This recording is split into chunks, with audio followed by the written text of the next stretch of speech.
student, myself Punita Yadav. Welcome to my YouTube channel. Today we will start class 11th Political Science session 2021-22. Political science जो आपका 11th class में humanities के students होते हैं उनके लिए एक इम्पोर्टेंट और इंटरेस्टिंग सब्जेक्ट है। तो उसमें आज हम चैप्टर नंबर फर्स्ट कॉन्स्टिट्यूशन को पढ़ेंगे। तो जो कॉन्स्टिट्यूशन होता है ये क्यों होता है, किस लिए बनाया गया, इसका कंट्री में क्या रोल है, तो ये चैप्टर पढ़ने के बाद आपके जो डाउट्स है रिगार्डिंग कॉन्स्टिट्यूशन वो क्लियर हो जाएंगे। तो कॉन्स्टिट्यूशन होता है, कॉन्स्टिट्यूशन का मीन्स होता है सेट ऑफ रूल्स या फिर एक रिटन लीगल डॉक्यूमेंट्स। एक डॉक्यूमेंट जो रिटन किया गया है, रिटन भी ऐसे रिटन नहीं कि हम भी कुछ भी लिख के रख दे वो कॉन्स्टिट्यूशन बन जाएगा, नहीं, एक लीगल रिटन डॉक्यूमेंट्स के उसके अंदर जो रूल रेगुलेशंस लिखे गए हैं उनको फॉलो करना, हर इंडियन पीपल उनको फॉलो करेगा। इसकी फिलोसफी कैसी है कि जो इंडिया के लीडर्स थे, जो आफ्टर पार्टीशन इंडिया का रूल रेगुलेशन लिखना स्टार्ट किया, जब इंडिया के टू पार्ट बन गए, एक पार्ट पाकिस्तान बन गया, एक पार्ट इंडिया रह गया, जब ब्रिटिश वालों ने पार्टीशन करवाया 15 अगस्त 1947 को इंडिया इंडिपेंडेंट हुआ, उस टाइम इंडिया ने फील किया कि इंडिया के लिए एक ऐसा डॉक्यूमेंट्स प्रिपेयर करना चाहिए कि जो इन फ्यूचर उसको फॉलो किया जाए, कि जो फ्यूचर में जो जनरेशन आएगी वो भी फॉलो करेगी। ऐसा नहीं कि आज तो हम कोई भी रूल रेगुलेशन बना लें, उसको आज तो फॉलो कर ले, आफ्टर सम टाइम उसको तोड़ दिया जाए। तो उसके लिए एक लीगल डॉक्यूमेंट प्रिपेयर किया गया था और उस लीगल डॉक्यूमेंट को ही कॉन्स्टिट्यूशन बोला गया था। अब वो कॉन्स्टिट्यूशन क्यों कंपलसरी किया गया, उसके अंदर क्यों लिखा गया, वो फ्यूचर जनरेशन के लिए। तो इस कॉन्स्टिट्यूशन की जो फिलोसफी थी उसके अंदर बहुत सारे एट्रीब्यूट्स इंक्लूड किए गए कि बहुत सारे मेन मेन टॉपिक्स इंक्लूड किए गए कि इन टॉपिक को फॉलो किया जाएगा। और जो कॉन्स्टिट्यूशन प्रिपेयर किया गया उसको भी बनाने में बहुत लंबा टाइम लगा था। कॉन्स्टिट्यूशन ऐसे ही नहीं हम कोई भी रूल रेगुलेशन बनाने लगे तो एक छोटा सा रूल रेगुलेशन बनाएंगे, तो उसके लिए भी हमें बहुत सारे एफर्ट्स करने पड़ते हैं। तो उन एफर्ट्स के लिए कितने सारे लीडर्स इंक्लूड हुए उसमें, कितने सारे उसमें बातें फॉलो की गई, लोगों की जो लीडर्स थे उनकी मीटिंग की गई। जो एक 1947 में एक कंट्री बिल्कुल टूट चुका था, टू पार्ट हो चुके थे। अगर मान लो एक फैमिली के टू पार्ट किए जाए तो फैमिली इतनी बुरी तरह टूट जाती है। तो ये इतना बड़ा कंट्री जिसके ऊपर इतने लंबे टाइम से दूसरे कंट्री की डोमिनेंस चल रही थी, वो कंट्री की डोमिनेंस हटी और उसके बाद जो टू ब्रदर्स थे, मीन्स इंडिया और पाकिस्तान दोनों भाई भाई थे, उनका भी पार्टीशन हो गया। तो उस टाइम इंडिया की सिचुएशन कैसी रही होगी, हम अगर ये इमेजिन करें कि किस तरह की उस टाइम सिचुएशन होगी। कहीं पर रिफ्यूजी की प्रॉब्लम थी, कहीं पर सेटलमेंट की प्रॉब्लम थी, और उस टाइम लीडर्स के माइंड में ये आना कि हमें किस तरह से कंट्री को रिस्ट्रक्चर करना है, दोबारा से अपने कंट्री को प्रिपेयर करना है, कंट्री के लिए रूल रेगुलेशंस बनाने हैं, अब किस तरह की गवर्नमेंट सेटअप करेंगे कि जो आने वाली जनरेशन है वो भी उसको फॉलो करे, और ऐसी गवर्नमेंट बनाए, ऐसे रूल रेगुलेशन बनाए जिससे कंट्री स्मूथ चले। जो इतने सालों तक दूसरों के हाथों में रहा था, कंट्री दूसरों के अंडर में रहा था, अब ऐसा कंट्री बन जाए कि जो कभी भी दूसरों का ना हो, यानी कि इट मीन्स जो हमारा कंट्री हमारे लिए ही रूल रेगुलेशन बनाए और हम ही उनको फॉलो करें और हम अपनी कंट्री में पीसफुली रहें। तो उसके लिए नीड हुई थी कॉन्स्टिट्यूशन की। और उसकी फिलोसफी में कौन कौन से एट्रीब्यूट्स इंक्लूड किए गए थे? First is with the people of India. जो इंडियन फिलोसफी है, जो इंडिया की हमारे कॉन्स्टिट्यूशन की फिलोसफी है, उसमें एक वर्ड इंक्लूड है प्रियम्बल। इट मीन्स जो प्रस्तावना है इंडिया के कॉन्स्टिट्यूशन की, उसमें ये 10 पॉइंट्स इंक्लूड किए गए हैं। इन 10 पॉइंट्स में जो सबसे फर्स्ट पॉइंट आता है वो है we the people of India, हम भारत के लोग। जो यूएसए का कॉन्स्टिट्यूशन है या फिर साउथ अफ्रीका का कॉन्स्टिट्यूशन है, वो भी इन्हीं वर्ड से स्टार्ट होता है, with the people of United state, with the people of south Africa, और इंडिया का with the people of India. Indian constitution जिस तरह यूएसए का कॉन्स्टिट्यूशन या फिर साउथ अफ्रीका का कॉन्स्टिट्यूशन बेस्ट कॉन्स्टिट्यूशन है, उसी तरह इंडिया का कॉन्स्टिट्यूशन भी एक बेस्ट, जो वर्ल्ड में हम बात करें तो बेस्ट कॉन्स्टिट्यूशन में आता है। तो with the people of India का मीन्स है कि इंडियन पीपल, भारत के ही लोग इसमें इंक्लूड होंगे, कोई आउटर साइड का पीपल इंक्लूड नहीं होगा।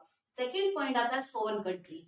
इट मीन्स अभी तक जो अनादर कंट्री की कॉन्क्यूरिंग चल रही थी, इंडिया की लैंड बाउंड्री में दूसरे कंट्री जो रूल कर रहे थे, लाइक ब्रिटिशर्स रूल कर रहे थे, वो अब उनकी डोमिनेंस हट चुकी है। अब कंप्लीट इंडियन बाउंड्री इंडिया के अंडर है। इंडिया के जो इंडियन बाउंड्री है वो अनदर कंट्री की कॉन्क्यूरिंग से, अनदर कंट्री की कैप्चरिंग से छूट चुकी है। उसके ऊपर और कंट्री की अब डोमिनेंस नहीं है।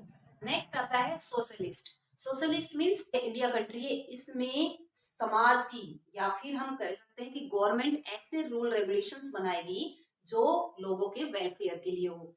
सोशलिस्ट, और जैसे जिस तरह से यूएसएसआर और यूएसए का आप एक टॉपिक 12th क्लास में पढ़ेंगे कि यूएसएसआर था, उसने कंप्लीटली सोशलिस्ट डोमिनेंस को एक्सेप्ट किया था, जबकि यूएसए ने कंप्लीट प्राइवेटाइजेशन या फिर आप उसको कैपिटलिस्ट बोल सकते हो, उसको एक्सेप्ट किया था। लेकिन इंडिया ने ना सोशलिस्ट को एक्सेप्ट किया ना ही कैपिटलिस्ट को। अगर सोशलिस्ट को एक्सेप्ट करते तो डोमिनेंस ऑफ गवर्नमेंट, अगर कैपिटलिस्ट को करते तो डोमिनेंस ऑफ इंडिविजुअल पीपल। इसलिए इंडिया ने मिक्स्ड इकोनॉमी एक्सेप्ट की। मिक्स्ड इकोनॉमी एक्सेप्ट करने के बाद इंडिया में दोनों का रोल रहा।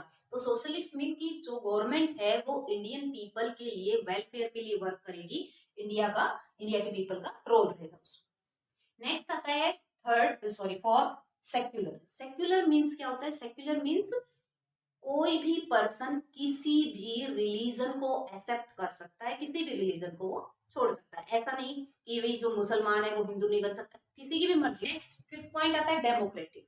डेमोक्रेटिक का मीन्स क्या होता है? हर पीपल को राइट है कि वो अपनी गवर्नमेंट को चूज करे। जो एज क्राइटेरिया किया गया है कि 18 प्लस अपने वोटिंग राइट टू वोट ले सकता है, तो हर इंडियन पीपल को राइट है कि वो गवर्नमेंट को चूज करे। देन आता है रिपब्लिक। रिपब्लिक मीन्स होता है कि जो गवर्नमेंट का हेड है, कंट्री का हेड है, कंट्री का हेड कौन है? प्रेसिडेंट है। कंट्री के हेड नॉमिनेट नहीं किया जाता, इलेक्ट किया जाता है। ना ही वो ऐसा है कि वो तो राजा बना हुआ है, उसके बाद उसका बेटा राजा बन जाएगा, उसके बाद उसका बेटा राजा बन जाएगा, ऐसा नहीं है। यहाँ पर क्या है कि कंट्री के हेड को इलेक्ट किया जाता है, इसलिए इंडिया कैसा है? रिपब्लिक कंट्री है। देन आता है justice. Justice mean her people के साथ इक्वल ट्रीटमेंट होती है। ये नहीं कि पुअर और रिच में डिफरेंस होगा, उनके लिए जो सुप्रीम कोर्ट, हाई कोर्ट बने हुए हैं तो उसमें डिफरेंसेस किए जाएंगे कि भाई हाई कोर्ट अगर पुअर पीपल गया तो उसकी कोई सुनवाई नहीं है, रिच पीपल गया तो उसकी सुनवाई, ऐसा नहीं है। ये जस्टिस आता है। एट्थ आता है लिबर्टी। लिबर्टी मीन्स क्या होता है? फ्रीडम। तो फ्रीडम भी टू टाइप की होती है, नेगेटिव फ्रीडम होती है, एक पॉजिटिव फ्रीडम होती है।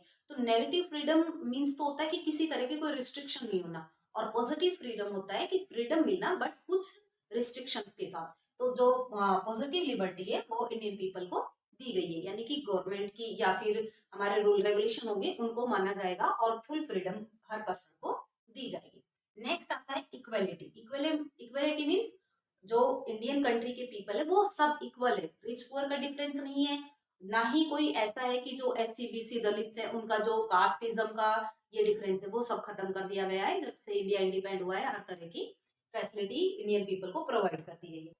Point number 10, fraternity. Fraternity means brotherhood, कि इंडियन पीपल सभी एक भाईचारे के साथ रहेंगे। ये नहीं कि जिस तरह से पाकिस्तान वाले जब इंडिया में रह रहे थे तो लास्ट में उन्होंने फील करने लग गए थे कि हम तो इंडिया के नहीं है, हम तो मुसलमान है, तो हम अपना अलग पार्ट बनाएंगे, ये तो हिंदू है। तो वो वाली चीज खत्म करके भाईचारे के साथ वो लोग रहेंगे। तो ये इंडिया का जो प्रेम्बल है उसमें ये 10 एट्रीब्यूट्स इंक्लूड किए गए, मेन पॉइंट्स इंक्लूड किए गए हैं, और हर पॉइंट में बहुत सारी बातें इंक्लूड है, बहुत सारे पॉइंट्स इंक्लूड है जो इंडियन पीपल के फेवर में है। तो ये जो इंडिया का कॉन्स्टिट्यूशन बनाया गया वो एक बहुत ही स्ट्रॉन्ग कॉन्स्टिट्यूशन है, और ऐसा नहीं है कि इसमें जो रूल रेगुलेशन दिए गए हैं उसको इजीली तोड़ा जा सके।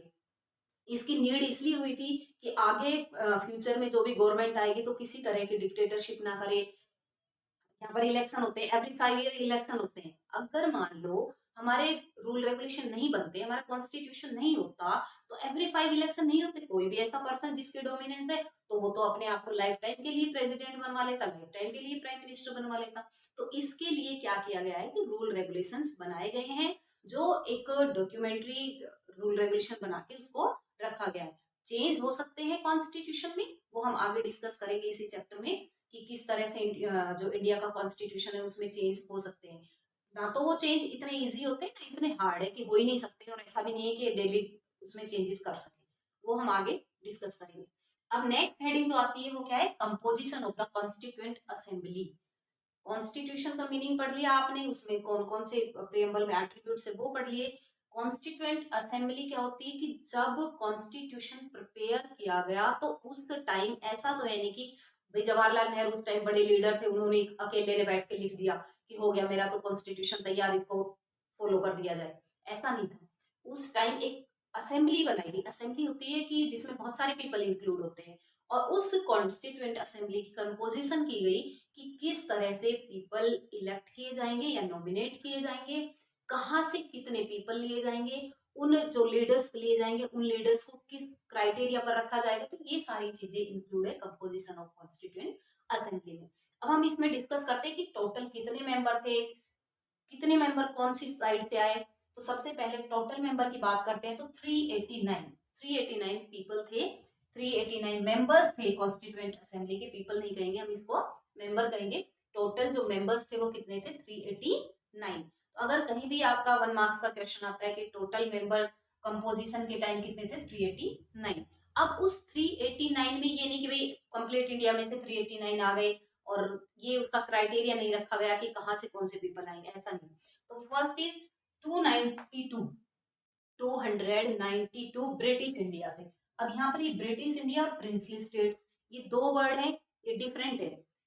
उस टाइम जिस टाइम ब्रिटिशर्स इंडिया में रह रहे थे, क्योंकि हमारी जब कंपोजिशन होने लगी कॉन्स्टिट्यूएंट असेंबली की, उस टाइम ऐसा था नहीं कि यहाँ से ब्रिटिशर्स चले गए थे, वो यहीं थे। उनको फील हो चुका था कि अब हम यहाँ नहीं रह सकते, अब हमारी इंडिया में जो डोमिनेंस है वो खत्म होने वाली है। जब सेकेंड वर्ल्ड वॉर खत्म हुआ तो ब्रिटिशर्स को फील हो गया था अब हमें यहाँ से जाना पड़ेगा, तो उन्होंने इनको अपना कॉन्स्टिट्यूएंट असेंबली बनाने की परमिशन दे दी थी।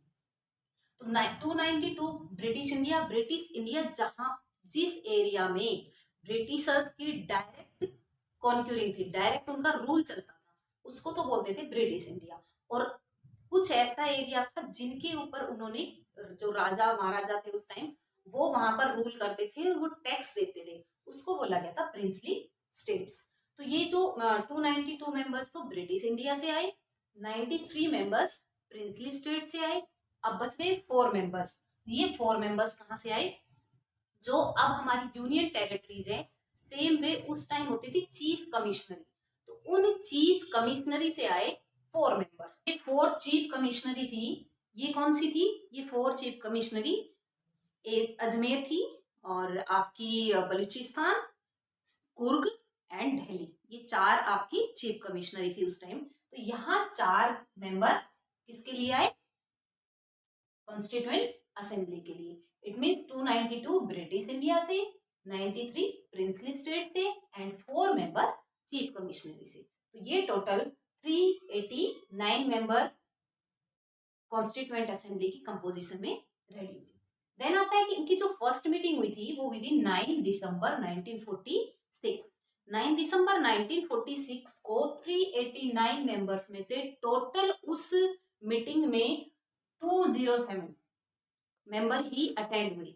ओनली 207 मेंबर ही अटेंड हुए, यानी कि उनकी मीटिंग में, जो first meeting of constituent assembly थी, उसमें ओनली 207 मेंबर ही आए। इसका रीजन क्या था, एक तो 73 मेंबर जो मुस्लिम लीग, अभी मुस्लिम लीग क्या है, ये पाकिस्तान की पार्टी, जैसे इंडिया की कांग्रेस थी तो पाकिस्तान की कौन सी थी, मुस्लिम लीग। मुस्लिम लीग मुसलमानों, उस टाइम हम पाकिस्तान वर्ड नहीं बोल सकते, मुसलमानों की थी मुस्लिम लीग। मुस्लिम लीग पीपल को ये फील हो चुका था कि अब हम सेपरेट होने वाले हैं, क्योंकि 1946 की बात है, ये तो 47 में हुआ था पार्टीशन, तो 1946 में उनको फील हो गया था अब हम सेपरेट होने वाले हैं और हम इस कॉन्स्टिट्यूएंट असेंबली का पार्ट नहीं रहेंगे। हम क्यों मीटिंग में जाए जब हमारी ये कंपोजिशन ही नहीं हो रही, कि हाँ हमारी कॉन्स्टिट्यूएंट असेंबली नहीं बन रही, तो हम क्यों जाएंगे, हमारा कॉन्स्टिट्यूशन थोड़ी प्रिपेयर हो रहा है।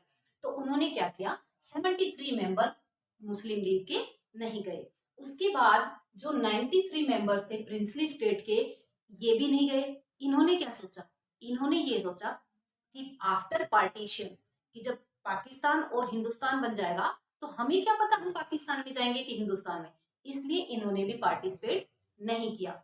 और टोटल मेंबर जो वुमेन थी, तो total member of women constituent assembly में 15 थी, जिसमें से ओनली 9 वुमेन ही पार्टिसिपेट करने गई फर्स्ट मीटिंग में। तो इसलिए जो ये टोटल मेंबर 389 थे उसमें से 207 ही फर्स्ट मीटिंग में अटेंड हुए। अगर हम बात करते हैं कि टोटल सेशन कितने हुए कॉन्स्टिट्यूएंट असेंबली के, तो वो 11 सेशन हुए थे और 26 नवंबर 1949 को जो कॉन्स्टिट्यूशन बनाया जा रहा था वो कंप्लीट हो चुका था। और आफ्टर दैट लेकिन उसको इम्प्लीमेंट कब किया गया? 26 जनवरी 1950 को। 26 जनवरी 1950 को क्यों इम्प्लीमेंट किया गया था? क्योंकि 26 जनवरी को एक मेमोरियल डे बनाने के लिए। मेमोरियल डे क्यों, क्या हुआ था ऐसा 26 जनवरी को? 26 जनवरी को 1930 से नेहरू ने ये डिक्लेयर कर दिया था कि हम इंडिपेंडेंट हो चुके हैं, हम इंडिपेंडेंस डे मनाएंगे। तो 26 जनवरी को उन्होंने फर्स्ट इंडिपेंडेंस डे सेलिब्रेट किया था। उस 26 जनवरी को मेमोरियल डे बनाने के लिए 26 जनवरी 1950 को जो हमारा कॉन्स्टिट्यूशन है उसको इम्प्लीमेंट किया गया। जो टोटल टाइमिंग लगी कॉन्स्टिट्यूशन बनाने में 2 ईयर 11 मंथ एंड 18 डेज। और टोटल मेंबर दैट टाइम यानी कि जब सिग्नेचर का टाइम आया लास्ट में, तो टोटल कितने मेंबर रह गए? तो 284 की। कुछ तो लीडर्स तो काफी ओल्ड एज के हो चुके थे, उनकी डेथ हो चुकी थी, कुछ पार्टी से निकल गए थे, तो ये 284 मेंबर ने ही सिग्नेचर किया। Topic is fundamental rights. तो फंडामेंटल राइट्स कौन से होते हैं? जो हर सिटीजन को कॉन्स्टिट्यूशन ने दिए हैं। जो हमारा कॉन्स्टिट्यूशन है उसमें रिगार्डिंग फंडामेंटल राइट्स लिखा हुआ है कि हर इंडियन सिटीजन को ये राइट्स दिए जाएंगे, और अगर इन राइट्स के अगेंस्ट में या इन राइट्स को कोई भी किसी के एक्सप्लॉइट करता है तो उनको पनिशमेंट दी जाएगी। Fundamental right is given by the constitution.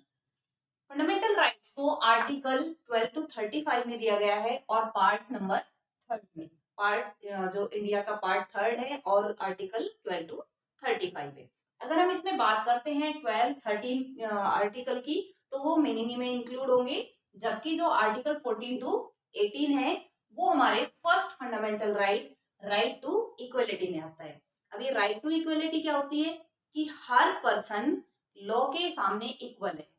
Means अगर मान लो रिच और पुअर में से कोई भी सुप्रीम कोर्ट या हाई कोर्ट में जाता है तो ऐसा नहीं है कि पहले सुनवाई भी रिच पर्सन की होगी, पुअर की बाद में होगी। वो उसमें राइट टू इक्वलिटी दी गई है हर पर्सन को, तो उसमें किसी तरह का कोई डिस्क्रिमिनेशन नहीं किया जाएगा। या फिर जो पहले उपाधियां दी गई थी वो भी अब अबोलिश कर दी गई है। एक आता है हमारा आर्टिकल 17 में इंक्लूड है जो पहले डिस्क्रिमिनेशन किया जाता था अनटचेबल्स का या फिर लोअर अपर कास्ट का, उसको भी अब एंड कर दिया गया आर्टिकल 17 के थ्रू। नेक्स्ट आता है सेकंड राइट टू फ्रीडम। तो जो राइट टू फ्रीडम है उसको किस आर्टिकल में इंक्लूड किया गया है? 19 to 22 कि हर पर्सन को फ्रीडम है कि वो अपना वर्क कर सके इंडिपेंडेंटली। अब मैंने आपको ये बताया था कि दो तरह की फ्रीडम होती है। First is negative freedom, second is positive freedom.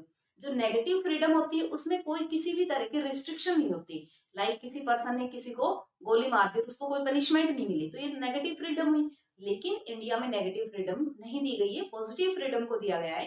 Positive freedom क्या होती है? कि फ्रीडम है हर पर्सन को, लेकिन एक रिस्ट्रिक्शन होती है, एक लिमिट होती है उसके लिए कि फॉर एग्जाम्पल कोई पर्सन फ्री है, वो कहीं भी घूम सकता है, लेकिन वो किसी की जान नहीं ले सकता, वो किसी को मार नहीं सकता, तो वो आ जाता है हमारा पॉजिटिव फ्रीडम में। तो जो राइट टू फ्रीडम है ये 19 to 22 आर्टिकल के थ्रू आता है। और आर्टिकल 21A इसमें राइट टू एजुकेशन को इंक्लूड किया गया है। अगर मान लो राइट टू एजुकेशन का क्वेश्चन आता है तो आप ये मत सोचना कि ये तो कल्चरल और एजुकेशन राइट में इंक्लूड होगा, नहीं, वो किस आर्टिकल में आता है? राइट टू फ्रीडम में। थर्ड पॉइंट आता है right to against exploitation. Right to against exploitation का आर्टिकल आपका आएगा 23 और 24। तो राइट टू अगेंस्ट एक्सप्लॉयटेशन का मीन्स होता है किसी भी पर्सन को कोई एक्सप्लॉयट नहीं कर सकता। जैसे अर्लियर टाइम में ह्यूमन बीइंग की ट्रैफिक होती थी, ह्यूमन बीइंग को बेचा और खरीदा जाता था, वो प्रेजेंट टाइम में बंद कर दिया गया है। किसी को ये राइट नहीं है कि वो जो बेगार सिस्टम है उसको एक्सेप्ट करे, ह्यूमन बीइंग की ट्रैफिक करे, उसको अबोलिश कर दिया गया है। सेकंड थिंग क्या आती है? बिलो 14 ईयर एज के चाइल्ड को किसी भी फोर्सफुली वर्क में या फिर जैसे ये ढाबा वगैरह होते हैं, होटल वगैरह होते हैं, उनमें काम नहीं करवा सकते, फोर्सफुली उनसे वर्क नहीं करवा सकते, इवन उनके जो फैक्ट्रीज वगैरह में उन्हें भी वर्क नहीं करवा सकते। अगर कोई पर्सन ऐसा करता है तो वो पनिशेबल होगा। नेक्स्ट आता है right to freedom of religion. ये हमने रिलीजन जो हम जब प्रियम्बल पढ़ रहे थे तो हमने वहां पर भी पढ़ा था सेक्युलर वर्ड।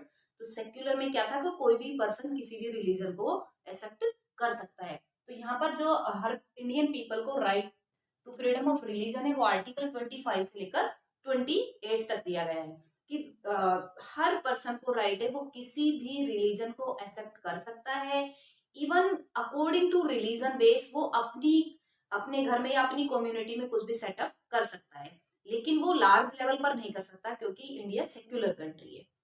नेक्स्ट आता है कल्चरल एंड एजुकेशनल राइट। ये आर्टिकल 29 से 30 में दिया गया है। 29 और 30 में article cultural and educational right को इंक्लूड किया गया है कि हर पर्सन को, चाहे वो माइनर पीपल है चाहे वो मेजोरिटी पीपल है, उसको अपनी कल्चर प्रिजर्व करने का राइट है। जो ट्राइबल पीपल होते हैं इस तरह, तो अगर मान लो यहाँ पर डिस्क्रिमिनेशन होता तो मेजोरिटी पीपल की कल्चर को माना जाता, जो ट्राइबल पीपल है या फिर जो माइनर पीपल है उनकी मेजोरिटी को, उनके कल्चर को नहीं माना जाता।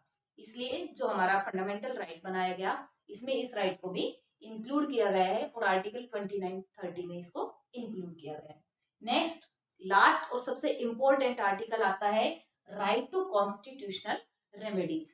जो right to constitutional remedy right है ये मोस्ट इंपॉर्टेंट राइट है। अगर ये राइट इंडियन पीपल को नहीं मिलता और बाकी सारे राइट मिले होते तो उन राइट की वैल्यू 0 होती। उसका रीजन क्या है? क्योंकि अगर मान लो किसी भी पर्सन की 5 राइट्स का एक्सप्लॉयटेशन हो रहा है और उसको 6 नंबर का राइट नहीं मिला हुआ है तो वो कहीं भी नहीं जाएगा, उसके सारे राइट 0 हो जाएंगे। लेकिन अगर राइट टू कॉन्स्टिट्यूशनल रेमेडीज में मिला हुआ है तो वो पर्सन डायरेक्ट सुप्रीम कोर्ट या हाई कोर्ट में जा सकता है। पहले हाई कोर्ट में जाएगा, अगर वहां पर उसकी जो भी शिकायत पूरी नहीं होती है, आफ्टर दैट वो कहा जाएगा सुप्रीम कोर्ट में। तो सुप्रीम कोर्ट हाईएस्ट अथॉरिटी है इंडिया की, तो हर पर्सन को राइट है कि वो अपनी शिकायत लेकर सुप्रीम कोर्ट में जा सकते हैं। नेक्स्ट हेडिंग जो राइट टू कॉन्स्टिट्यूशनल रेमेडीज है इसमें इंक्लूड है 5 रिट्स। ये रिट्स क्या होती है? इनके थ्रू ही जो पीपल होते हैं अपनी शिकायत को कर सकते हैं। फर्स्ट है writ of the habeas corpus.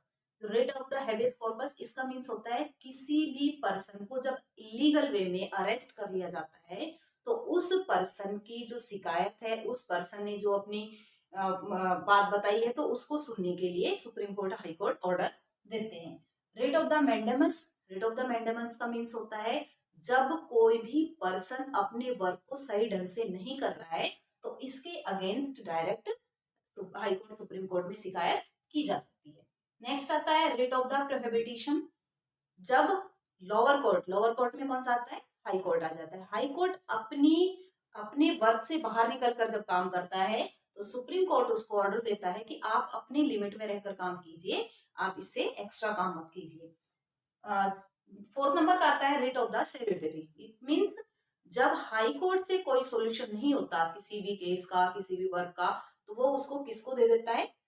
Hand over कर देता है सुप्रीम कोर्ट को। And last is writ of the क्यो वारंट। कोई भी पर्सन इलीगल तरीके से किसी पोस्ट पर अपॉइंट हो गया है, सुप्रीम कोर्ट उसको ऑर्डर देता है कि आप इस पोस्ट को छोड़ दीजिए, वो किस में आ जाता है? आपका रिट ऑफ क्यो वारंट। तो ये सारे रिट्स हैं including right to constitutional remedies. तो अभी ये जो आपने अपने 6 फंडामेंटल राइट्स पढ़े, ये 6 फंडामेंटल राइट हर सिटीजन को मिले हुए हैं। इंडियन सिटीजन को, इंडिया में जो सिंगल सिटीजनशिप है कि आउटर साइड का या फॉरेनर कोई भी पर्सन है उसको ये राइट्स नहीं मिले होते, ये ओनली इंडियन पीपल को ही मिले हैं। ये हमारे कॉन्स्टिट्यूशन में इंक्लूड किए गए हैं। इनको क्यों इंक्लूड किया गया है? इनको इंक्लूड इसीलिए किया गया है कि हर पर्सन अपनी डिग्निटी के साथ जिए, एक इंडिपेंडेंट वे में जिए और दूसरों के डोमिनेंस में वर्क ना करें। नेक्स्ट आता है सिग्निफिकेंस ऑफ फंडामेंटल राइट्स। कि जो फंडामेंटल राइट्स है उनकी सिग्निफिकेंस क्या है, क्यों इतने इंपॉर्टेंट है वो। तो first is shaping human personality. कि जो फंडामेंटल राइट है वो ही ह्यूमन बीइंग की पर्सनैलिटी को डेवलप करते हैं। अगर फंडामेंटल राइट्स नहीं होते तो जो लोअर कास्ट के हैं या फिर पुअर पीपल है उनकी पर्सनैलिटी कभी भी अपलिफ्ट नहीं हो सकती। सेकेंड आता है check on the arbitrary powers of the government. कि गवर्नमेंट की जो डिक्टेटर पावर होती है, कोई भी गवर्नमेंट किसी भी तरह की कभी भी डिक्टेटर हो सकती थी, तो उसके लिए कॉन्स्टिट्यूशन में फंडामेंटल राइट्स को इंक्लूड किया गया, या फिर हमारे जो कॉन्स्टिट्यूशन प्रिपेयर किया गया तो उसमें क्लियरली ये लिख दिया गया था कि कोई भी पावर डिक्टेटर नहीं हो सकती है। थर्ड पॉइंट आता है, they can be change only the amendment of the constitution. जो फंडामेंटल राइट्स है इनके अंदर अगर चेंज होगा तो वो ओनली कौन चेंज कर सकता है, कॉन्स्टिट्यूशन में जो चेंजेस होंगे वो हमारी जो पार्लियामेंट है वो चेंज कर सकती है। पार्लियामेंट कॉन्स्टिट्यूशन में चेंज करेगी, after that he fundamental rights change हो गए। ऐसा नहीं कि कोई भी लीडर है, कोई भी अभी रूलिंग पार्टी है, उसने फंडामेंटल राइट्स चेंज कर दिया, ऐसा नहीं हो सकता। Fourth point is available to all citizen without any discrimination. जितने भी फंडामेंटल राइट्स हैं उस वो हर पर्सन को, हर सिटीजन को विदाउट एनी डिस्क्रिमिनेशन प्रोवाइड किए जाएंगे। तो जो फंडामेंटल राइट्स है वो सभी के लिए हैं, उसके लिए ऑल आर इक्वल। ऐसा नहीं है कि भाई पुअर रिच में कोई डिस्क्रिमिनेशन होगा या फिर अपर कास्ट लोअर कास्ट में कोई डिस्क्रिमिनेशन होगा। इसीलिए हमारे फंडामेंटल राइट्स को इंक्लूड किया गया है कॉन्स्टिट्यूशन में कि वो सभी पर्सन के लिए इक्वल हो, और साथ में जो हर पर्सन की डिग्निटी है, हर पर्सन की डेवलपमेंट है, हर पर्सन की पर्सनैलिटी डेवलप है, वो अच्छे से हो सके, और फ्यूचर में जो हमारा कंट्री बने वो एक बेस्ट कंट्री बन सके। क्योंकि जब ब्रिटिशर्स यहाँ थे तो इंडिया के पीपल की कोई पर्सनैलिटी नहीं थी, उनको किसी भी तरह का डेवलपमेंट नहीं की जा रही थी। रीजन था क्योंकि उनकी फुल डोमिनेंस हमारे ऊपर थी, और वो ब्रिटिश पीपल ही अपने आप को हर काम में आगे रखते थे, इंडियन पीपल को नहीं रखा जाता था। उस टाइम किसी को कोई फंडामेंटल राइट नहीं दिए गए थे। 10th क्लास में पढ़ा होगा आपने रिगार्डिंग कोई भी मूवमेंट की, जो मूवमेंट्स हुए थे लाइक सिविल डिसोबीडियंस मूवमेंट है, नॉन कोऑपरेशन मूवमेंट है, तो उसमें देखा कि हमें इंडियन पीपल को कोई राइट नहीं थे। तो अगर मान लो उस टाइम हमें फंडामेंटल राइट्स होते तो इस तरह की सिचुएशन क्रिएट नहीं होती। लेकिन उस टाइम हम किसी और के अंडर में थे, बट प्रेजेंट टाइम में हम फ्री हैं, एक हमें फ्रीडम मिली हुई है। तो हमारे कॉन्स्टिट्यूशन में हमारे लीडर्स ने फंडामेंटल राइट्स को इंक्लूड किया हुआ है, और ये फंडामेंटल राइट इंडिविजुअल पीपल के लिए, इंडियन सिटीजन के लिए, उनकी डेवलपमेंट के लिए most important. Next topic is directive principles. अभी हमने फंडामेंटल राइट्स के बारे में डिस्कस किया, उसमें हमने देखा कि किस तरह से कॉन्स्टिट्यूशन में फंडामेंटल राइट्स को कॉमन पीपल या हर सिटीजन की डेवलपमेंट के लिए, उनकी पर्सनैलिटी डेवलप के लिए उनको राइट्स दिए गए। तब जो डायरेक्टिव प्रिंसिपल्स हैं इसको आयरिश कॉन्स्टिट्यूशन से लिया गया है, जो आयरिश कंट्री वहां से लिया गया है। फंडामेंटल राइट्स को लिया गया था यूएसए से, और जो हमारे डायरेक्टिव प्रिंसिपल्स हैं इनको लिया गया आयरिश से। जो हमारे इंडियन कॉन्स्टिट्यूशन है ये मिला जुला कॉन्स्टिट्यूशन है। रीजन क्योंकि हमने अपने कॉन्स्टिट्यूशन में डिफरेंट डिफरेंट कंट्री के डिफरेंट डिफरेंट टॉपिक लेके इंक्लूड किया हुआ है। जिस कंट्री का बेस्ट जो टॉपिक लगा वो ले लिया गया और अपने कंट्री के कॉन्स्टिट्यूशन को रिटर्न किया गया है। तो जो डायरेक्टिव प्रिंसिपल्स हैं ये पार्ट 4 और आर्टिकल है 36 से लेकर 51 तक। जहां हमने फंडामेंटल राइट्स की बात की थी वहां पार्ट 3 और आर्टिकल थे हमारे 12 to 35। तो 35 से आगे 36 स्टार्ट हो जाता है, 36 से लेकर 51 तक क्या दिए हैं, डायरेक्टिव प्रिंसिपल्स। इसको शॉर्ट फॉर्म में आप डीपीएसपी बोल सकते हो। जो डायरेक्टिव प्रिंसिपल्स होते हैं ये एक स्टेट की पॉलिसी है। ह्यूमन बीइंग जो इंडियन पीपल है, इंडियन सिटीजन है, उनको अपलिफ्ट करने के लिए, उनकी पर्सनैलिटी डेवलपमेंट या उनकी जो अर्निंग है, उनके सोशल इकोनॉमिक राइट्स है, उनको अपलिफ्ट करने के लिए स्टेट की पॉलिसी होती है। तो उनके मेन गोल के बारे में डिस्कस कर लेते हैं। To promote social economic and political justice. जो फंडामेंटल राइट्स हमने पढ़े उसमें हमने डिफरेंट डिफरेंट राइट्स पढ़े थे, तो उनका भी मेन पर्पस क्या था, ह्यूमन बीइंग या फिर सिटीजन के लिए। सेम भी यहाँ पर भी मेन पर्पस ह्यूमन बीइंग की डेवलपमेंट के लिए है। तो first goal of directive principle क्या है, social economic and political justice. हर जगह पर जो जस्टिस वर्ड है ये यूज किया गया है कि आफ्टर इंडिपेंडेंस कोई भी पीपल ऐसा ना हो इंडिया में कि जो इनजस्टिस का शिकार हो जाए, इट मींस जस्टिस कंपलसरी है। सेकेंड पॉइंट है to work for common good. हर पर्सन को जो वर्क करते हैं वो ऐसा नहीं है कि भाई उसमें डिस्क्रिमिनेशन नहीं होना चाहिए। To raise the standard of living. हर पर्सन की जो लिविंग स्टैंडर्ड है वो अपलिफ्ट हो। जो हमने आफ्टर पार्टीशन देखा इंडिया में किस तरह से पॉलिटिक्स थी, तो उसको खत्म करने के लिए बहुत सारे प्रोग्राम्स चलाए गए थे। तो उन प्रोग्राम्स के थ्रू इंडियन पीपल का लिविंग स्टैंडर्ड काफी अपलिफ्ट हो रहा है, उसके लिए गवर्नमेंट भी बहुत सारे एफर्ट्स कर रही है। To provide for equitable distribution of services, common people को इक्विटेबल यानी equal distribution of service, equal distribution of work, ये सारी चीजें दी गई कि हर पर्सन को हर वर्क के लिए इक्वल सैलरी मिले। To promote international peace, DPSP को इसलिए भी सेटअप किया गया है कि वर्ल्ड में पीस स्टैब्लिश हो, ये इसके मेन गोल थे। देन आफ्टर पॉलिसीज, की main policies of directive principle. First policy is uniform civil code. Civil code, uniform civil code क्या होता है? हर पर्सन इक्वल, किसी के साथ कोई डिस्क्रिमिनेशन नहीं। ये जो अर्लियर टाइम में होता था, फोर कास्ट थी, अपर कास्ट का मेन वर्क अलग था, जो लोअर कास्ट थी वो अपर कास्ट के लिए काम करेगी, वो बिल्कुल खत्म कर दिया गया। Prohibition of consumption of alcohol liquid, जो अल्कोहल यूज करते हैं उसके ऊपर भी रोक लगाई जाती है by state policy. State policy कौन सी है? DPSP. Promotion of cottage industry, जो स्मॉल इंडस्ट्रीज होती है, कॉटेज इंडस्ट्री होती है, उनको अपलिफ्ट करने के लिए भी स्टेट एफर्ट्स करती है। प्रमोशन ऑफ विलेज पंचायत, जो third level of the government जो बाद में क्रिएट किया गया है, जो स्मॉल सोसाइटीज है, विलेजेस है और टाउन है, छोटे टाउन है, उनके लिए इसलिए किया गया है क्योंकि उस एरिया में पहले डेवलपमेंट इतनी नहीं हो पा रही थी, रीजन की जो स्टेट गवर्नमेंट थी वो बेटर वर्क नहीं कर पाती थी, तो इसलिए पावर का डिस्ट्रीब्यूशन कर दिया गया और डिसेंट्रलाइजेशन कर दिया गया। और उसके वो किस में इंक्लूड किया गया है? स्टेट पॉलिसी में, कि किस तरह से विलेज पंचायत को ज्यादा प्रमोट किया जाए। अब जो इसके मेन वर्क है स्टेट पॉलिसी या फिर डायरेक्टिव प्रिंसिपल के, जो मेन वर्क है वो क्या है? कि कॉमन पीपल को हर तरह से राइट देना। कॉमन पीपल जिसमें चाहे मैन है, वुमेन है, अगर वो वर्क करते हैं तो उनके लिए इक्वल पेमेंट करना, कोई डिस्क्रिमिनेशन नहीं करना।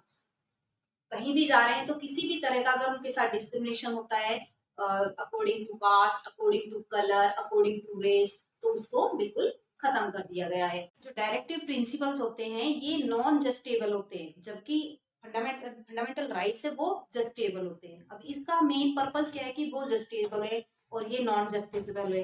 इसका रीजन है कि जब हम इंडिपेंडेंट हुए ड्यूरिंग पार्टीशन या आफ्टर 1947, जब कॉन्स्टिट्यूशन को प्रिपेयर किया गया, तो उस टाइम कुछ बातें ऐसी थी जो कंपलसरी करनी थी, तो उसके लिए तो फंडामेंटल राइट्स बना दिए गए, और कुछ ऐसा था कि जैसे जैसे हम डेवलपमेंट करते जाएंगे वैसे वैसे हम इंक्लूड करते जाएंगे, तो हमने वो किस में रखा? डायरेक्टिव प्रिंसिपल्स में रखा। अब जिस तरह से हमने आर्टिकल 21A इसके अंडर में free and compulsory education include कर दी, तो उसको डायरेक्टिव प्रिंसिपल में इंक्लूड कर लिया गया। तो ऐसी बातें जो उस टाइम कंपलसरी थी वो उसी टाइम इम्प्लीमेंट कर दी गई, और ऐसी जो बातें थी कि जो आफ्टर सम टाइम या जैसे हम डेवलप करते जाएंगे उसमें इंक्लूड करेंगे, तो उसको हमने रख लिया directive principles. Next topic is fundamental duties. Fundamental duties क्या होती है? कि हर सिटीजन के लिए कुछ ऑब्लिगेशंस होती है। ये 42nd अमेंडमेंट 1976 में इसको इंक्लूड किया गया, और आर्टिकल 51A में है और इसका पार्ट 4 है। तो ये इसका part, article, amendment and year, ये आपको लर्न करना है। The moral obligations of all citizens to help promote a spirit of patriotism and the uphold the unity of India. ये क्या है? Definition of fundamental duty. तो फंडामेंटल ड्यूटी वो होती है जिसमें ऑब्लिगेशंस होते हैं सिटीजन के लिए कि आपको अपने कंट्री के लिए ये करना है। जो फंडामेंटल ड्यूटीज है, लाइक हम अपने कंट्री के लिए डिवोशन रखें, पेट्रियटिज्म की फीलिंग रखें, जो नेशनल एंथम है, फ्लैग है, उनके लिए उनकी रिस्पेक्ट करें, अपने जो कंट्री में रूल रेगुलेशंस है उनको फॉलो करें, जितने भी हमारे हेरिटेज हैं उनकी रिस्पेक्ट करें, उनको प्रिजर्व करके रखें, लेक है, रिवर है, वाटर रिसोर्सेज है, उन सब की प्रिजर्वेशन करें। तो ये सब हमारे इंक्लूड होते हैं फंडामेंटल ड्यूटीज में। तो फंडामेंटल ड्यूटी को कंट्री में इसीलिए इंक्लूड किया गया है कि हर पर्सन, हर सिटीजन की ये ड्यूटी बनती है कि वो अपनी कंट्री के रिसोर्सेज की प्रोटेक्शन को करे। और ये एक ह्यूमन बीइंग की, जिस तरह से एक घर में एक पर्सन की ड्यूटी होती है कि वो अपने फैमिली को कैसे रखेगा, अपनी अर्निंग कैसे करेगा, तो वो अपनी फैमिली का सर्वाइवल के लिए उसकी ड्यूटी होती है। सेम वे कंट्री के हर पीपल, हर पर्सन, हर सिटीजन की ड्यूटी होती है कि वो अपने कंट्री के रिसोर्सेज की सेफ्टी करे, कंट्री के जितने भी सिंबल्स हैं उनकी रिस्पेक्ट करे, कंट्री के जो हेरिटेज हैं या फिर और भी रिसोर्सेज हैं उनको सेफ्टी से रखें। Next is last topic of this chapter, amendments. Amendments क्या होते हैं? चेंज करना। हमने ये चैप्टर रिगार्डिंग कॉन्स्टिट्यूशन पढ़ा है कि कॉन्स्टिट्यूशन में चेंज कैसे हो सकते हैं, चेंज करने का राइट किसके पास है? चेंज करने का राइट ओनली पार्लियामेंट के पास। पार्लियामेंट जिसमें हमारी लोकसभा और राज्यसभा थी, पार्लियामेंट के पास है। उसमें हम सेंटर की पार्लियामेंट और साथ में स्टेट की पार्लियामेंट भी इंक्लूड होती है, हम इसमें वो डिस्कस करेंगे। तो जो अमेंडमेंट्स होते हैं ये कंपलसरी नहीं होते। कई बार होता है कि कुछ बहुत ज्यादा जरूरी हो गया कि इस अमेंडमेंट को तो करना ही पड़ेगा, तो बेसिक जो स्ट्रक्चर होता है उसमें कोई चेंज हो नहीं सकता। जो हमारे कॉन्स्टिट्यूशन का बेसिक स्ट्रक्चर है उसमें कोई चेंज नहीं हो सकता, बाकी कुछ चेंज हो सकते हैं। तो उसके लिए इतना इजी प्रोसेस भी नहीं है और इतना हार्ड भी नहीं है। इतना इजी भी नहीं जैसा ब्रिटेन का और इतना हार्ड भी नहीं है जैसा यूएसए का। इजी भी है और हार्ड भी है, दोनों लगा के इट मीन हो सकता है, बट थोड़े से हार्ड प्रोसेस के साथ। जो इंडिया में अमेंडमेंट्स होते हैं तो उसके लिए 2 टाइप की मेजोरिटी है, एक है सिंपल मेजोरिटी, एक है स्पेशल मेजोरिटी। तो जो सिंपल मेजोरिटी होती है इसमें टोटल मेंबर, जो पार्लियामेंट के टोटल मेंबर उस टाइम प्रेजेंट होते हैं मीटिंग में, उनके हाफ जो मेंबर्स होते हैं उनके सिग्नेचर चाहिए। इट मींस जो टोटल मेंबर है लाइक 400 मेंबर है तो 200 में अगर सिग्नेचर कर दिए तो ये यहाँ से पास हो जाएगा, तो ये तो कहलाएगी सिंपल मेजोरिटी। स्पेशल मेजोरिटी जो आर्टिकल 368 में इंक्लूड है, तो स्पेशल मेजोरिटी 2 टाइप की होती है और इसमें क्या चाहिए? इसमें total member, present member, total कितने मेंबर है पार्लियामेंट में उनका हाफ प्लस 2/3 जो प्रेजेंट है उनका 2/3। कोई मीटिंग चल रही है उसमें 2/3 उनकी मेजोरिटी जो प्रेजेंट है दैट टाइम, और हाफ कौन से? जो टोटल है, इट मीन लोकसभा राज्यसभा के मिला के जो टोटल मेंबर्स है उनके हाफ के सिग्नेचर कंपलसरी है, वो स्पेशल मेजोरिटी होगी। एक तरह की स्पेशल मेजोरिटी ये होगी। दूसरी स्पेशल मेजोरिटी में इनके भी सिग्नेचर चाहिए, साथ में चाहिए जो हमारी स्टेट असेंबलीज होती है उनकी हाफ, टोटल जो हमारे स्टेट्स हैं उनके हाफ स्टेट की सिंपल मेजोरिटी के साथ सिग्नेचर होने कंपलसरी है, तभी कोई अमेंडमेंट हो सकता है। कोई चेंज नहीं कर सकते बेसिक स्ट्रक्चर में। जो बेसिक जो हमारा कॉन्स्टिट्यूशन का बेसिक स्ट्रक्चर है उसमें किसी भी तरह का कोई चेंज नहीं हो सकता है। और जो डायरेक्टिव प्रिंसिपल्स हैं या फंडामेंटल राइट्स हैं वो चेंज हो सकते हैं, ये होते हैं स्पेशल मेजोरिटी के साथ। जो हमारे फंडामेंटल राइट्स है या फिर डायरेक्टिव प्रिंसिपल्स है अगर इनमें चेंज करना है तो उसके लिए स्पेशल मेजोरिटी कंपलसरी, जो स्पेशल मेजोरिटी 2 टाइप की होती है। अब जो ये पास होना होता है, यानी कि जहां पर बिल इंट्रोड्यूस होगा, जहां से पास होगा उसके बाद ही तो प्रेसिडेंट के पास जाएगा।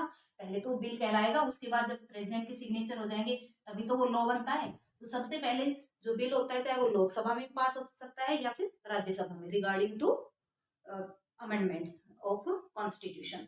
अगर मान लो राज्यसभा में इंट्रोड्यूस हो गया, आफ्टर दैट दोनों की सहमति के बाद वो किसके पास जाएगा? प्रेसिडेंट के पास जाएगा। प्रेसिडेंट को कोई राइट नहीं है कि उसको रिफ्यूज करे या अपने पास रखे या मना कर दे। प्रेसिडेंट को उस पर साइन करने ही होते हैं और आफ्टर सिग्नेचर ऑफ प्रेसिडेंट वो क्या बन जाता है? लॉ बन जाता है। तो स्टूडेंट हमने इस चैप्टर में regarding constitution, fundamental right, directive principle, fundamental duties and amendments के बारे में पढ़ा। आई होप आपको अच्छे से क्लियर भी हो गया होगा। आपको अगर वीडियो अच्छी लगी तो इसको लाइक करें, शेयर करें और चैनल को सब्सक्राइब करें। Thank you.